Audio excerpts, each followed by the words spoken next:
Hello, welcome to Smash Hit Sports. We have an incredible guest on today's show, special teams assassin. He's got a nuke for a leg, just played in the FCS national title game, although the result wasn't what we wanted, okay? It was a great game, just not what we wanted. Welcome to the show, Matt Maldonado. Hell yeah, brother. What's good, guys? Appreciate you having me on, Cody. Pleasure. Dude, that game, we got to start with the game, because as much as I would love to sit here and be like, slap your ass, tell you good job, all that stuff, it was an incredible football game. And unfortunately, you didn't pull it off.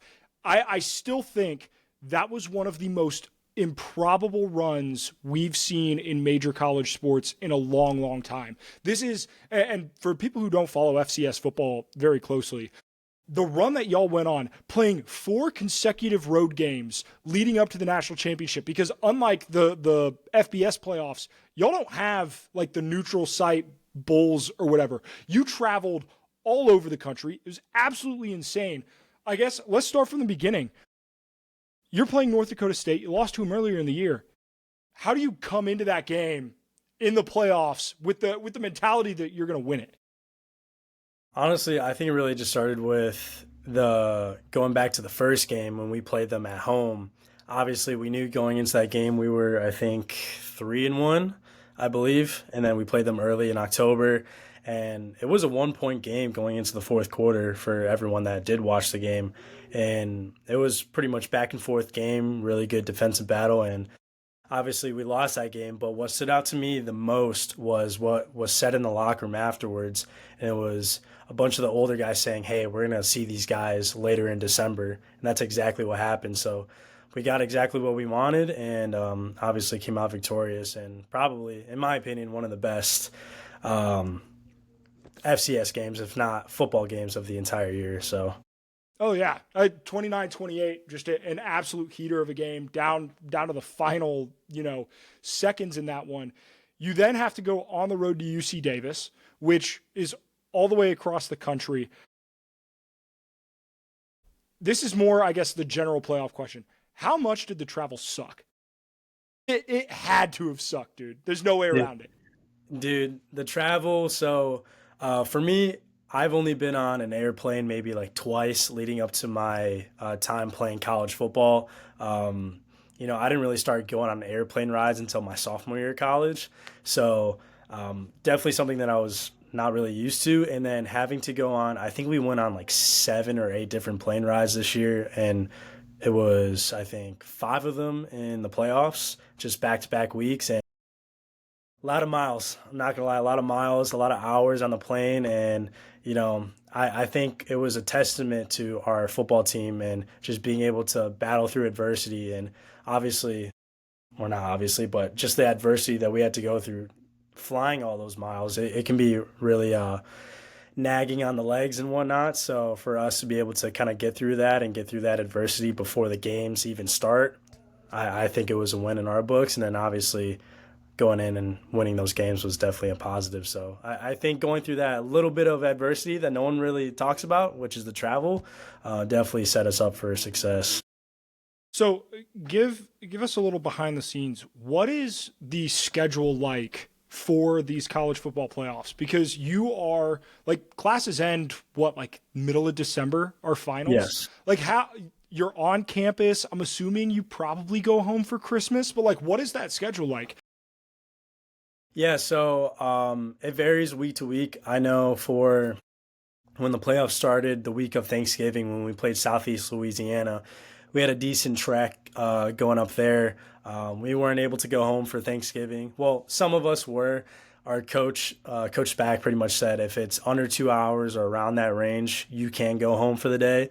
But other than that, I know for me, I didn't go home for Thanksgiving. I live roughly 2 hours away from Bloomington Normal, so I would say we had to watch the selection show. I think it was on Sunday, and then we had pretty much just meeting Sunday, a recovery workout. Monday we had off, I believe, but it was just some meetings and stuff. And me being a kicker, we don't really go to meetings, so it was pretty much an off day. Tuesday, Wednesday were our big work days. And what we did, since we didn't have school, we had a bunch of walkthroughs that we had to go through.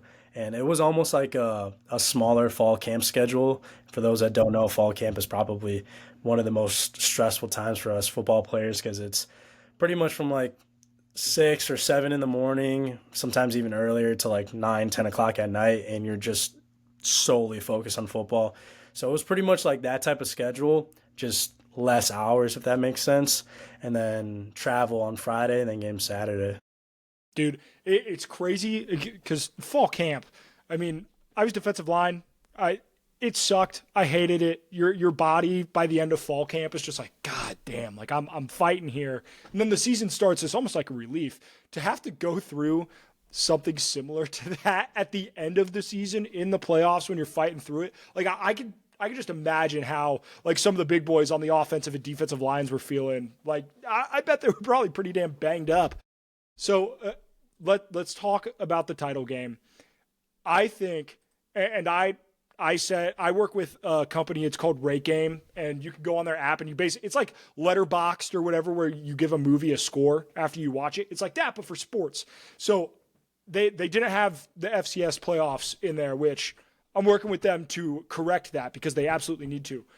I truly think Montana State, Illinois State national title game, the way that game was played, the plays that were made on both sides of the ball, that was the best college football game of the season at any level, period. It was the best college football game of the year. Like and obviously you could throw the North Dakota State game in there as well because that was such a huge upset. But I think just purely 60 whatever plus, because overtime, 60 plus minutes of football, that game was incredible. What was the atmosphere like in Nashville?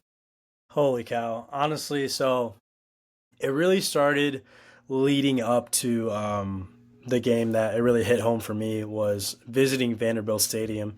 And in the SEC is arguably probably the biggest conference in all of college football.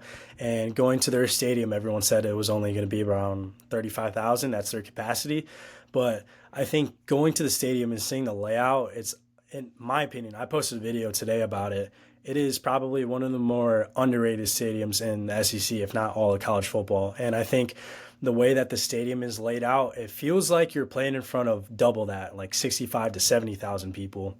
And then obviously going into game day, going out, and then when they had the, what's it called, the entrances and stuff, just running out of that tunnel and seeing that sea of red on one side and the sea of blue on the other side was truly special. And honestly, it felt, they said there was only 24,000 people at that game. It felt easily double that. And honestly, just a great experience. Yeah, it was a hell of a crowd. And every time, there was a big play, it popped. Like you could feel it through the television. Stormy Tony, who's a friend of the program, works for ESPN. She even said like you could feel how big of a game it was on the sidelines. Coming in, this was Montana State hadn't won a title for nearly 30 years at that point. I don't think Illinois State has an FCS title. How big was it on, from the student body perspective? How big was it, your guys' run? And like, what was the students' reaction? I mean, obviously you're one yourself, but like, what's the environment on campus after a run like that or during the run like that? I think everyone starts to respect you a little bit more because going into the playoffs, no one really expected us to really do too much. But the confidence and the belief that we had in our locker room, we knew that we could make a run and that we had the pieces to do so. And obviously we did, even though we came up short.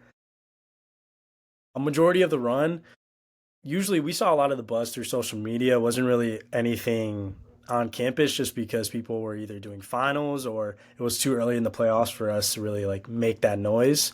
But honestly, getting to our Redbird walk, which is like the walk that we do, pregame walk that most every school has their own name for it. We call it the Redbird walk.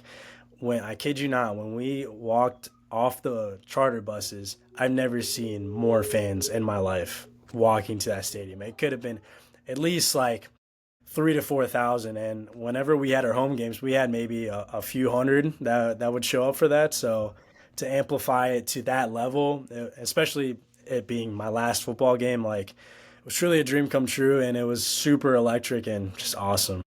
Yeah, I love that you documented your journey through that because as much as we get like the hype around some of these big games, I never played in a game like that. And to be able to see kind of the process, and like you showed the food beforehand and stuff like that, like it's cool to see the whole build up and lead up to what was an incredible, incredible game. You talked about the locker room a little bit. Was your locker room a like, hey, we're the underdogs, but we can do this, we don't give a shit? Or was it like we are that team, we are good enough to win all of these games? Was it a combination of both? What's the attitude when you come in to like even North Dakota State, you absolutely were not supposed to, but like by the time you got to the national title, none of that mattered. You won 3 straight. Like, who gives a shit what the media personalities are saying, what the spread is, any of that stuff? Did you think that you were underdogs coming into that game, or did you feel like you were better? I feel like every game that we went into, whether it was playing against Murray State or Northern Iowa or Montana State or North Dakota State, we always knew we can go and compete and win those football games. So I think it really started with our belief within ourselves. We knew we had the pieces, and obviously we're not stupid, we're not dumb. We see the spreads, we see what everyone's saying on social media, but Coach Spack said just to focus on us and what we can control, and that is doing our job on the field. So we did it for the most part. We came up really a couple plays short that we should have had back, but obviously, in my opinion, I think it was probably one of the best runs in college football that we've seen in the past decade or so. Oh, I agree. I would put it up like, to me, it's a run similar in the esque of like St. Peter's in college basketball, or it's very like Remember the Titans or not? Is it Remember the Titans? Friday Night Lights, where like they lose, in the championship game, but like that doesn't make the story any less incredible. I do. So let's talk about the end of the game. It was an incredible, incredible game. Came down to, like you said, just a couple of plays. What is going through your mind seeing that like it came down to special teams? And ultimately, Montana State, they made some great plays. And hats off to them. They did, the improbable in blocking 2 kicks. What's going through your mind when you're watching that? So going into the game, I was the starting field goal and kickoff guy pretty much the entire year. Had a couple bumps along the road, and they opted to just have me kick the longer field goals and kickoffs, which I was kind of bummed out about it. But coaches made a decision, and you got to go with it. Did I agree with it? Probably not, but it is what it is. And obviously, we get to the game. Comes down to a couple kicks, and we weren't able to execute on it, which kind of sucks. I feel for the operation and the guys that were a part of it, but I feel like everything happens for a reason, and it is what it is. I mean, there's no point in crying over spilled milk. We made a good run, and just got to learn from it, and hopefully next year they can make a good run as well. So. Yep, can't put it back in the bottle, right? But it truly, I love college football because it takes everybody. It takes 11 guys on offense, 11 guys on defense, every guy on special teams. It takes the second string, it takes the practice squad guys leading up to these types of games. It takes a 100-man operation plus your coaching staff and all the people who work the facilities and all that come to a game like this. And it was. Honestly, it was incredible. I want to talk about some of the content stuff a little bit, but before, actually, general kicking stuff, then we'll go to content, because let's still talk some ball, right? As a kicker, what is practice like? Because I played D3. I know what it's like for a D3 kicker. I would assume that it's probably a little similar, but like what is a day in the life, I guess, from a football standpoint of a kicker? Boy, so for those that don't know, I played D3 and D1. I played at Wisconsin Whitewater my freshman year. So which wagon of a program, Wisconsin Whitewater? Oh yeah, not as good in recent years. Still a top 25 team, but the year that I went was a semifinal team, or leading up to that run, I guess. I'm not gonna lie, it's roughly the same. The only difference is that It's the same. I feel like the you got the same type of guys that are in every group. I know for us at Illinois State, we'd have one day specifically where we would kind of just play some games. They like to play a little bit of baseball. That was that was a big game they like to play on walkthrough days. It was only on a walkthrough day. But most days, some guys would like to get extra kicks up, punts up, snaps up. But it's a lot of standing around, I'm not going to lie. Even at my time at Murray, like we didn't really have a lot of space. We didn't have an indoor. So not really a whole lot you can do. I know my senior season, my fourth year at Murray, they had us handing out water bottles to the other players on the team, which to me it was kind of a slap in the face. Like that's obviously I get you're supposed to be there for your team, but I'm also a player. That's not my job. So yeah, no, it can be a little difficult because I kind of compare it to like a pitcher.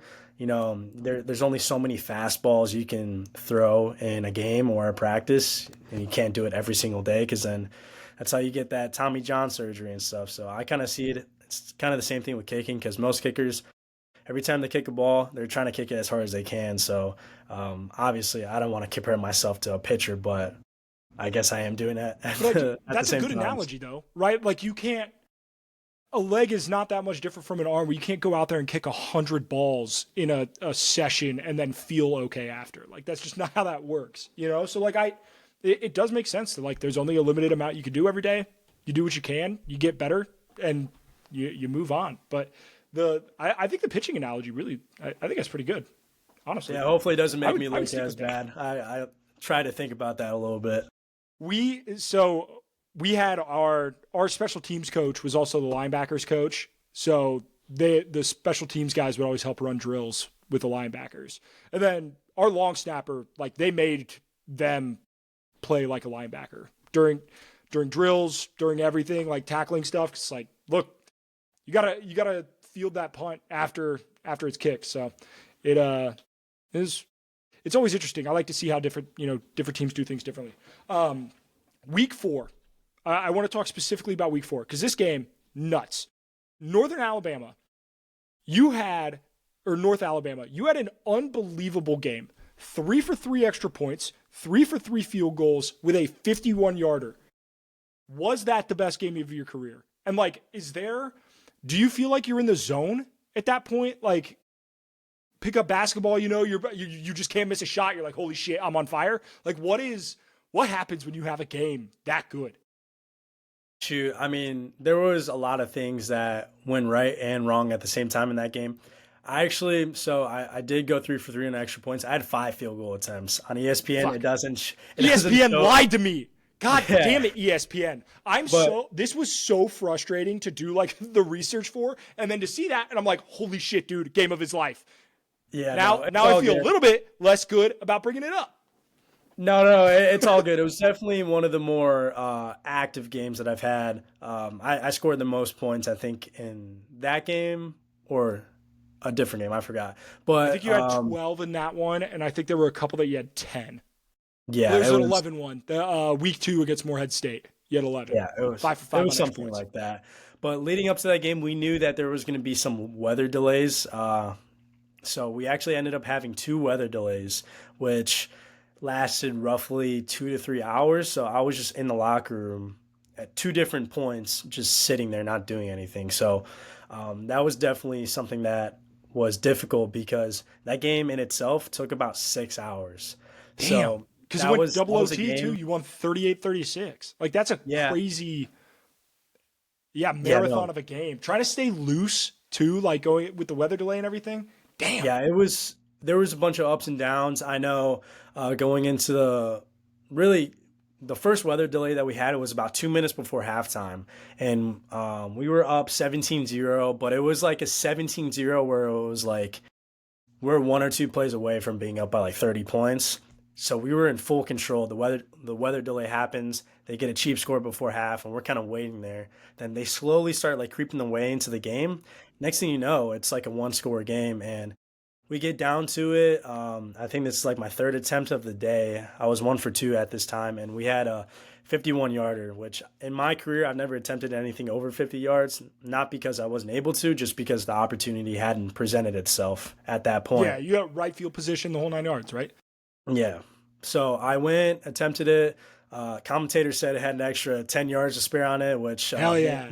made me feel pretty good about myself in the rain too. So that put us up by 6 points, and then they end up going down, scoring a touchdown, and then they missed the extra point. So now we're tied, going to overtime, and then my last field goal of the day, I actually had one blocked to win the game, which was complete BS. I won't even get into that.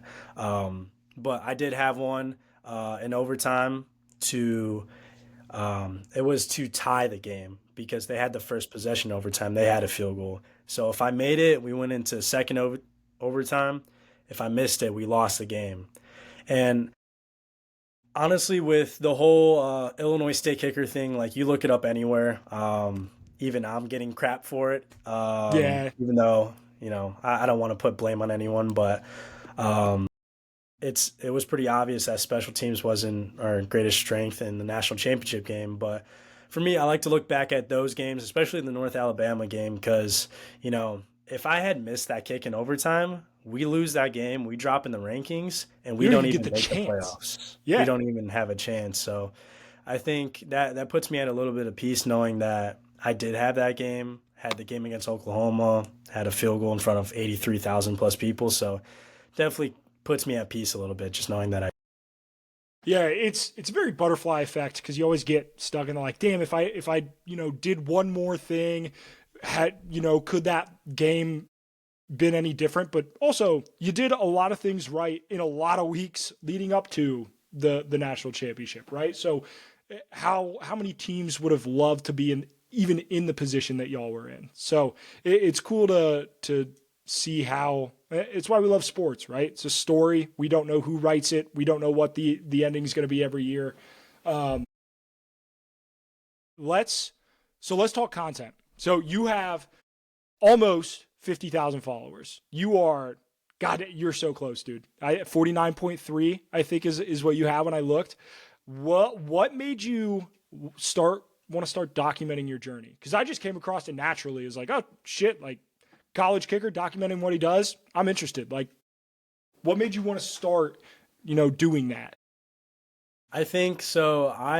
When I was a little kid, I always liked recording stuff. It was mostly when I was a soccer player, I'd do trick shots on my little YouTube channel with about 20 subscribers that I had. Hell yeah. And then TikTok started when I was in high school around 2018, 2019. That's when it really started to get going. And I had my first viral video when I started posting consistently in 2021, my freshman year at Whitewater. So I had a video get on like Max Prep, Sports Center. It was like when the kicker tries to play quarterback. It was just a little clip, me and my holder play it or did just for fun. Got almost 8 million views and about 1 million likes. So from there I was like, hey, I can get paid for posting this stuff and having fun while I do it.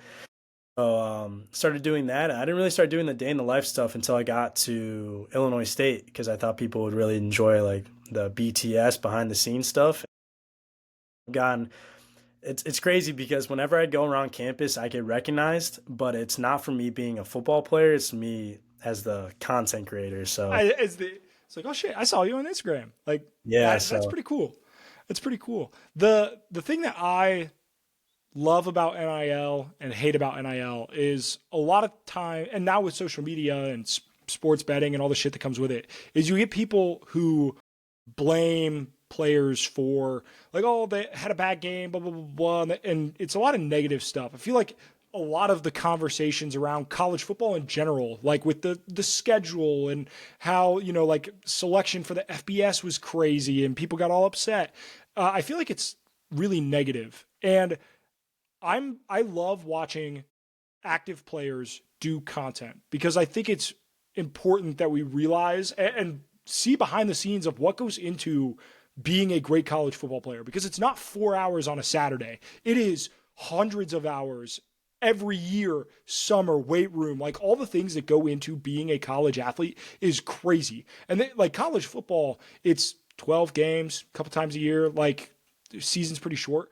I couldn't imagine being a track athlete, like a sprinter, like college basketball, you go from the fall to the spring. It impacts both semesters. Like, that shit's nuts. Did you ever think when you were doing this that it would become as big as it is?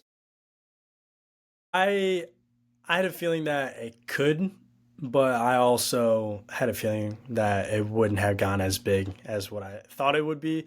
I think for me, this is just the start. Like I want to do this content creation thing as a career. I'm already making a little bit of cash doing it. So, I've gotten a lot of questions asking like, hey, like you've pretty much placed your whole identity in, being a college football player. Like, what are you going to do now that it's over? And I have so many cool ideas that revolves around sports that I think people can really cling on and attach to. And I feel like what a lot of people nowadays, especially a lot of the top influencers, they do it a lot more so for the money than it is to build a community and make a difference in the world. Like, it sounds cringy and stupid, but like the amount of times I'd get stopped after a game from, a parent saying, hey, my 10-year-old son is a huge fan and they want to take a picture or get an autograph. Like, that's why I do what I do. Because when I was younger, I always looked up, like, I have my parents, I love them, I look up to them, but I never had that athlete that I can like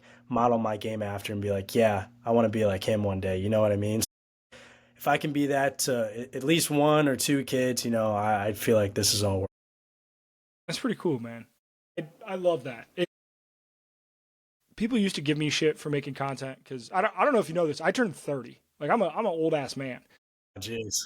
Yeah. You didn't realize that, huh? You're like, oh, no, shit. I thought you were like 25. Cody got a fresh haircut. He's looking good. Like 25, sure. Like, no, he can't be any older than that. Nah, I turned 30 a month ago. And it's one of those things where it's like, I started making content. And it's one of those things where it's like, I started during COVID. I was bored, doing whatever, talking into my phone. Because I think if my wife had to listen to me talk college football to her anymore, that, she would have put me in the ground. So I started and I was like, man, I don't know if this is for me. And I met a kid. I hope he's watching this because that would be incredible. There was a kid that came up to me at the Cancun airport. I was flying down there to go on vacation and asked me for a picture. And I was like, that is the craziest shit I have ever seen. And I've been posting ever since because it's just cool, like to be able to have that impact on somebody. So I guess the question I have is what is next? Do you know, like, is it going to be mostly college football? Is it just going to be sports in general? Like, what's next for the Matt Maldonado 37 fans out there? I could give you a condensed answer or a long answer. But for this, I guess all I got to say is you guys just got to stay tuned and watch. Ooh, that's what we call a lead-in, people. Like and subscribe. Follow for more. Which, for those of you who have made it to this point in the podcast, all of Matt's information will be linked in the description. You can go check it out. Instagram, TikTok, all that stuff. And this is a good segue to do my own branding stuff because you got to do it. Home Field Apparel is the sponsor of this podcast. They do an absolutely incredible job with all of their merch. They have an Illinois State line, if you were an Illinois State fan listening to this, that is damn solid. Like the retro logos are sick. I didn't know Illinois State was like that. First off, this logo, this little bird here, I'm about it. Yeah, that's a logo that goes hard. They do a good job with all that stuff. Oh, yeah. Hats, the whole 9 yards. So go check it out. You can get 15% off your first purchase at Home Field with code SMASH. That's 15% off your first purchase. I have shit from Texas, Oregon, Hawaii, all sorts of stuff. I'm going to have to get some Illinois State merch now that we have a friend of the program who are you an Illinois State football alumni now? Like, it is that? Fuck, dude, that's weird. Yeah, make sure you're watching on YouTube if you're listening to the audio version of this podcast so you can see, one, my beautiful face, talking about my haircut, right? Paid a lot of money for this. Yeah, this bad boy. That goes hard. Put the visor on so I don't look as much like a kicker. Drippy, I love it. What do you get for Illinois State? What are the patches on the helmet? What do you get those for? Yeah, so The patches, so obviously we get the logo, right? That's for everybody. And then these patches are for like big plays in the game. So for something like me, you have to get a certain amount of touchbacks, certain amount of points. I think a big play in the kicking game, if you get like player of the week, all that type of stuff. Hell yeah. Hell yeah. Yeah, I always find that kind of shit interesting because it changes for every school's different. Like it's so different to see what these different guys do. All right, we're gonna do 2 segments for social media, and then we'll get you out of here. We have rapid fire questions, and then a little over. I call it over under. We're gonna see how well you know you and your school and what's going on. So I'm interested to see how you do there. So I'm gonna sound stupid, but here we go. Yeah, you are. I'm excited. All right, rapid fire questions. What has more pressure? A normal, just like run of the mill second quarter field goal, or parallel parking with people watching? I'm gonna say parallel parking because I don't even know how to do it. Ooh, that's tough. I'm gonna be honest. I hate I drive a Ford F-150. I'm not parallel parking that thing if I can avoid it. Like it's too big. I hate it. Yeah. All right. What's worse, missing a kick or having a kickoff where you get stiff armed into the dirt by the returner? Missing a kick, because I experienced something worse in both of those, and that's getting hurdled. That is not fun. That happened at the UC Davis game, and there was like an ultra 4K picture. I should probably post it on my story one of these days. Probably once this whole Illinois State stuff kind of simmers down a little bit. It's a picture of this. He's maybe like 5'9". I'm 6'2", so I'm not short. Got fully cleared. So I think that moment's worse than both, but I would say the miss kick for sure. Please send me that picture so I can put it in the video. I would love to show the people. I'll send it right after. All right, what is the better job in the special teams organization, snapper or holder? I'd probably say snapper, just because from a social media standpoint, you see a lot of those kickers or the holders where they'll put the ball down and then they'll like point at the camera kind of like that. Have you ever seen those? That's pretty sick. But half of those holders don't spin the laces out, so it's not as cool, and they get killed in the comments. But I would definitely say a holder for sure. I feel like anyone can hold, and it's easier to get good at it quick. I will agree with you there 100%. I long snapped all through high school, a little bit in college, and snapping, not great. Nobody cares unless you mess up, and then it sucks a lot. If you could only listen to one artist pregame, you get one, who would that be?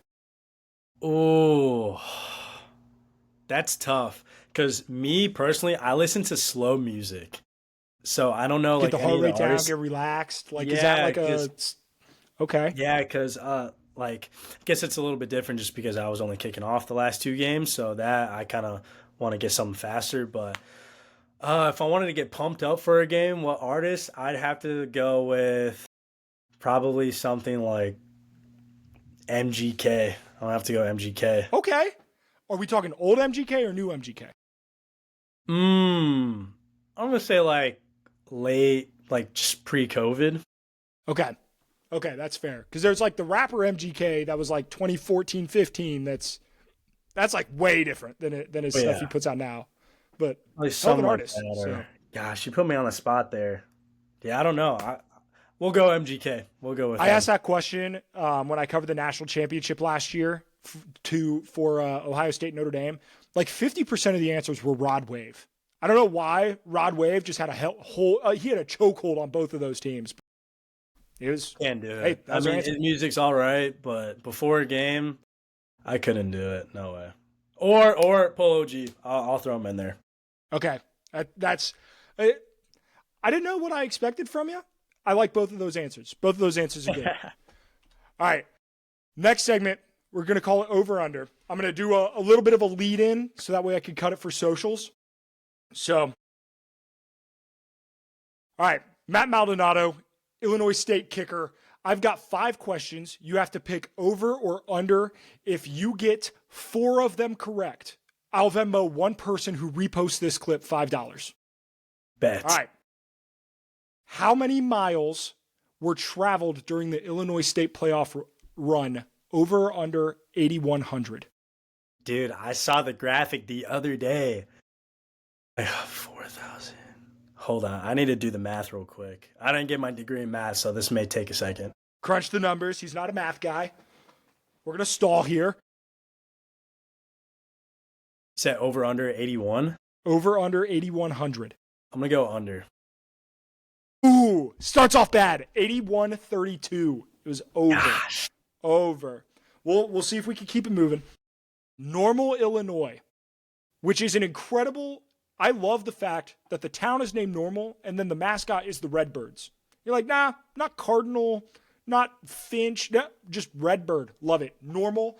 The population of Normal, Illinois, is it over or under 55,000? Over. It's under. You're 0 for 2. No! 0 for 2. Dang it! All right.